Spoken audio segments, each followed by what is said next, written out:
Early pregnancy loss. Early pregnancy loss అంటే pregnancy వచ్చిన మొదటి 13 వారాల లోపే ప్రెగ్నెన్సీ మిస్‌క్యారేజ్ అవ్వడాన్ని ఎర్లీ ప్రెగ్నెన్సీ లాస్ అంటాం.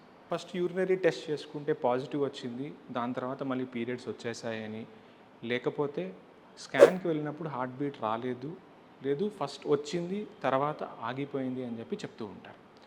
సో ఇది ఎందుకు జరిగింది అని చెప్పి మేము చెక్ చేద్దాం అనుకున్నప్పుడు మగవాళ్ళు తరచుగా చెప్పేది, మా ఆవిడ ఆ టైంలో స్ట్రెస్ తీసుకుంటుంది, బస్సులో ట్రావెల్ చేసింది, బరువులు ఎత్తింది, అందుకనే మిస్‌క్యారేజ్ అయ్యి ఉంటుంది, నాకెందుకు టెస్ట్ చేయటము, నా స్పర్మ్‌లో ప్రాబ్లం ఉంటే అసలు ప్రెగ్నెన్సీనే వచ్చి ఉండేది కాదు కదా అని అడుగుతారు.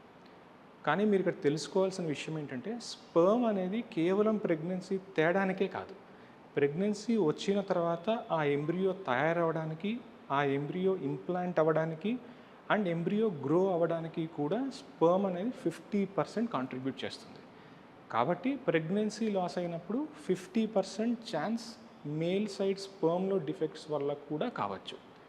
ఇది సింపుల్గా ఒక సీమెన్ అనాలిసిస్, అంటే స్పర్మ్ కౌంట్ ఎట్లా ఉంది, మొటిలిటీ ఎట్లా ఉంది, మార్ఫాలజీ అంటే రూపురేఖలు ఎట్లా ఉన్నాయి అనే టెస్ట్, సీమెన్ కల్చర్ అంటే సీమెన్లో ఏమన్నా ఇన్ఫెక్షన్ ఉందా, మూడవది స్క్రోటల్ డాప్లర్ అంటే టెస్టిస్ యొక్క బ్లడ్ సప్లై అంటే వారికోసిల్ లాంటివి ఏమన్నా ఉన్నాయో అని చూసుకుంటే చాలా కేసెస్లో ప్రాబ్లం ఏమన్నా ఉంటే ఐడెంటిఫై అవుతుంది.